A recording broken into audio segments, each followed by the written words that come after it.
सिक्किम में अगले महीने से शुरू होने जा रहे एसआईआर प्रक्रिया को लेकर राज्य की भाजपा काफी एक्टिव नजर आ रही है। मतदाता सूची को लेकर बारंबार सवाल उठा रही है, लेकिन बीजेपी सिक्किम ने अपने ताजा बयान में सिर्फ सवाल नहीं उठाए हैं, बल्कि सीधे चुनाव अधिकारियों के खिलाफ ही एफआईआर की मांग की है। आरोप ये कि एक विदेशी नागरिक को भारतीय वोटर बना दिया गया और अब पार्टी का सवाल ये कि क्या सिस्टम सो रहा था या फिर कोई खेल चल रहा था। क्या है पूरा मामला, आइए संक्षिप्त रिपोर्ट में आपको बताते हैं। नमस्कार, मैं हूं केवल तामंग और आप देख रहे हैं खबर समय सिक्किम। देखिए, सिक्किम में एसआईआर को लेकर एक ही पार्टी प्रोएक्टिव नजर आती है, वो है भाजपा। अब भाजपा के लेटेस्ट बयान और चुनाव अधिकारियों के खिलाफ ही एफआईआर की मांग की खबर को समझने से पहले सिक्किम की राजनीति में भाजपा की स्थिति को जानना और समझना बेहद अहम हो जाता है, क्योंकि सिक्किम में भाजपा की वर्तमान स्थिति बेहद ही विचित्र है। अब कुछ इसे दयनीय भी कहते हैं, लेकिन ये कहने से हम बचना चाहते हैं। हालांकि भारतीय राजनीति पर शोध करने वाले यानी कि रिसर्च करने वालों के लिए ये एक बेहद ही दिलचस्प विषय हो सकता है।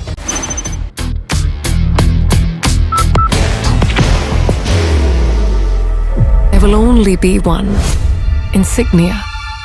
भाजपा के बड़े कद वाले नेता केंद्रीय गृह मंत्री अमित शाह कहकर जाते हैं कि सिक्किम में भाजपा की सरकार है, मतलब ये कि गठबंधन में है, लेकिन सिक्किम में स्थिति इसके विपरीत नजर आती है। क्योंकि सिक्किम में भाजपा अगर अमित शाह के बयान को माने तो अपने ही घटक दल को घेरने का कोई मौका नहीं छोड़ती है। सत्ताधारी पार्टी एसकेएम के अध्यक्ष और राज्य के मुख्यमंत्री प्रेम सिंह तामांग की जहां भाजपा के शीर्ष नेताओं से अच्छे संबंध नजर आते हैं, लेकिन वही राज्य में भाजपा के राज्य अध्यक्ष से ये तालमेल थोड़ा डामाडोल नजर आता है। पास हैं फिर भी कितनी दूरी है, दूर हैं फिर भी कितने पास हैं, ऐसी स्थिति नजर आती है। स्थिति ये है कि शायद खुद राज्य में भाजपा के नेता भी कंफ्यूज रहते हैं कि करे तो क्या करें, कहे तो क्या कहें। इसी बात पर पूर्व में सिक्किम में भाजपा से कई नेताओं का साथ भी छूट गया।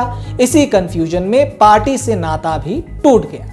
अब यहाँ हम हमारे दर्शकों से भी अपील करते हैं कि हमारी छोटी लेकिन विस्तृत रिपोर्ट्स को पूरा जरूर देखें। सिर्फ कुछ भाग देखकर ही कोई धारणा बनाने से बचें, क्योंकि हमारी कोशिश यही रहती है कि संक्षिप्त और कम समय में ही सही, लेकिन आपको जो खबर है उसके कई पहलुओं से अवगत कराएं, जो अमूमन आपको कहीं और देखने को नहीं मिलेगा। अब कुछ समय में ही आपको सिक्किम के वर्तमान राजनीतिक समीकरण को समझने के लिए हम कितने ही एंगल से आपको ये रिपोर्ट दिखा रहे हैं, इसलिए खबर पूरा सुने, यही हमारी गुजारिश रहेगी।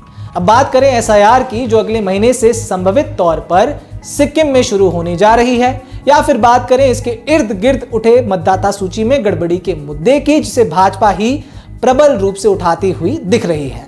हालांकि इस मुद्दे पर भाजपा के अलावा लगभग सभी पार्टियां सिक्किम में चुप नजर आती है।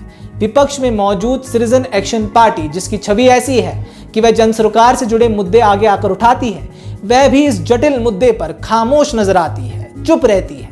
कुछ भी बयान अभी तक पार्टी द्वारा जारी नहीं किया गया है, जिसे लेकर हैरानी भी होती है और यह समझ भी आता है कि क्षेत्रीय दल मतदाता सूची से जुड़े मुद्दे पर बोलने से बेहतर चुप रहना समझते हैं, जो कि एक गंभीर विषय है। दूसरी विपक्षी पार्टी सिक्किम डेमोक्रेटिक फ्रंट भी इस पर लगभग मौन है। कोई ठोस बयान पार्टी की तरफ से एसआईआर पर नहीं आया है। फिर बात करें सत्ताधारी पार्टी की यानी कि सिक्किम क्रांतिकारी मोर्चा की, तो इनकी तरफ से भी अब तक कोई आधिकारिक बयान एसआईआर पर नहीं देखने को मिला है, जबकि चुनाव आयोग अगले महीने से ही इसकी शुरुआत की आधिकारिक घोषणा भी कर चुका है। बाहर की भागदौड़ अब नहीं तोड़ेगा आपके घर का सुकून। एसबीएम गोल्ड यूपीवीसी विंडोज, आपके घर का सुकून। सिक्किम में इतने जटिल मुद्दे पर जो सीधे तौर पर वोटर्स को प्रभावित करती है, जिसको लेकर राष्ट्रीय स्तर पर इतनी बहस और सवाल उठे हैं, उस पर सिक्किम के नेताओं और पार्टियों की खामोशी कई सवाल भी खड़े करती है। शायद यही कारण है कि सिक्किम में एसआईआर को लेकर रिपोर्टिंग भी बहुत कम ही नजर आती है, एक आध को छोड़कर। अब आते हैं सिक्किम भाजपा के लेटेस्ट बयान और मांग पर। बीजेपी सिक्किम ने यानी कि सिक्किम भाजपा ने अपने ताजा ज्ञापन में सिक्किम में चुनाव विभाग के खिलाफ ही कड़ा रुख अपनाते हुए सुओ मोटो आपराधिक कार्रवाई यानी कि स्वतः संज्ञान और तत्काल एफआईआर दर्ज करने की मांग की है। पार्टी ने आरोप लगाया है कि उत्तम कुमार श्रेष्ठ नामक एक व्यक्ति, जिसे नेपाली नागरिक बताया गया है, को भारतीय वोटर आईडी जारी कर दी गई, और यह सिर्फ एक प्रक्रियागत गलती नहीं बल्कि गंभीर संस्थागत विफलता है, ऐसा भाजपा का आरोप है। बीजेपी ने अपने दस्तावेजों में दावा किया है कि इस मामले में एसएसबी द्वारा गिरफ्तारी, नेपाली नागरिकता कार्ड की बरामदगी और एफआईआर कॉपी जैसे ठोस प्रमाण मौजूद हैं जो ये संकेत देते हैं कि पकड़ा गया व्यक्ति विदेशी नागरिक है। ऐसे में उसे सिक्किम की वोटर सूची में शामिल किया जाना सीधे तौर पर राष्ट्रीय सुरक्षा और लोकतांत्रिक प्रक्रिया पर सवाल खड़ा करता है। लेकिन आरोप और कहानी यहीं खत्म नहीं होती है, असली सवाल यहां से शुरू होता है।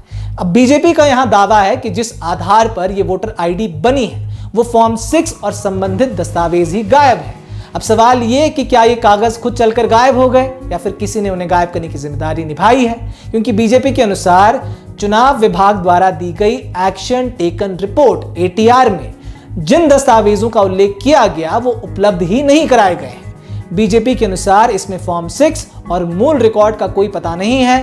फील्ड वेरिफिकेशन रिपोर्ट भी साझा नहीं की गई है और ये कि अधिकारी ये तक नहीं बता पा रहे हैं कि दस्तावेजों की जिम्मेदारी आखिर किसकी थी, ऐसा बीजेपी का आरोप है। यानी कि यहां भाजपा का सवाल सीधा है कि क्या दस्तावेज खो गए या फिर जानबूझकर गायब किए गए। बीजेपी ने यहां यह आरोप लगाया कि ये पूरा मामला अधिकारियों को बचाने की कोशिश भी हो सकता है। Elevate your career at IIHM Siliguri, organizers of the International Young Chef Olympiad. Earn a degree with placements in France and Mauritius. Now in Kalimpong. कुल मिलाकर अगर कहा जाए तो सिक्किम भाजपा ने दावा किया है कि एसएसबी द्वारा पकड़े जाने कोर्ट दस्तावेज और नेपाली नागरिकता कार्ड जैसे सबूत इस मामले को सिर्फ संदेह नहीं बल्कि प्रमाणित बनाते हैं। बीजेपी ने इसे केवल प्रशासनिक चूक नहीं बल्कि राष्ट्रीय सुरक्षा से जुड़ा गंभीर उल्लंघन बताया है। पार्टी का आरोप है कि चुनाव विभाग के पास मौजूद फॉर्म 6 और संबंधित दस्तावेज गायब हैं, जिसे सिस्टम के भीतर मिलीभगत का संकेत बताया जा रहा है। इस मुद्दे को लेकर सिक्किम भाजपा शुरू से ही आवाज उठा रही है। अगर पूरे घटनाक्रम को समझें तो दरअसल ये वही मुद्दा है जिसकी शुरुआत पहले एसआईआर यानी कि स्पेशल इंटेंसिव रिवीजन को लेकर उठे सवालों से हुई थी। बीजेपी पहले ही अनुच्छेद 371F 1974 से 1989 के वोटर रोल और नागरिकता सत्यापन को लेकर पारदर्शिता की मांग कर चुकी थी। उस समय जो बातें चिंता लग रही थी अब वही आरोप बनकर सामने आई हैं। पहले कहा गया प्रक्रिया स्पष्ट नहीं है, फिर कहा गया डुअल सिटीजनशिप और संदिग्ध दस्तावेज पर सवाल है और अब सीधे आरोप है कि विदेशी को वोटर बना दिया गया। तुरंत स्वतः संज्ञान लेकर एफआईआर हो, गिरफ्तारियां हो और कार्रवाई भी हो। अब बीजेपी ने इस मामले में 3 बड़ी मांगे रखी हैं। पहला यह कि इस पूरे मामले में शामिल अधिकारियों के खिलाफ आपराधिक साजिश के तहत एफआईआर हो। भाजपा ने अपने पत्र में मुख्य निर्वाचन अधिकारी से स्वतः संज्ञान लेते हुए इस मामले में एफआईआर करने की और जांच करने की मांग की है। दूसरा, दस्तावेजों के गायब होने पर कड़ी विभागीय कार्रवाई। भाजपा का यहां कहना है कि मुख्य निर्वाचन अधिकारी ने यह माना है कि पकड़े गए आरोपी का जिस आधार पर वोटर आईडी बना वो फॉर्म 6 और संबंधित दस्तावेज ही गायब हैं, तो इस पर जरूरी दस्तावेजों के गायब होने पर कड़ी विभागीय कार्रवाई की जाए और आखिरी ये कि पूरे मामले की उच्च स्तरीय जांच हो। अब सिक्किम भाजपा ने बेहद ही गंभीर आरोप और जांच की मांग की है। भाजपा जो अगले महीने से राज्य में होने जा रहे एसआईआर प्रक्रिया को लेकर कोई ढिलाई नहीं छोड़ती नजर आ रही है। एसआईआर से ठीक पहले चुनाव अधिकारी पर ही भाजपा द्वारा सवालों का रुख करना एक बड़ा राजनीतिक घटनाक्रम है।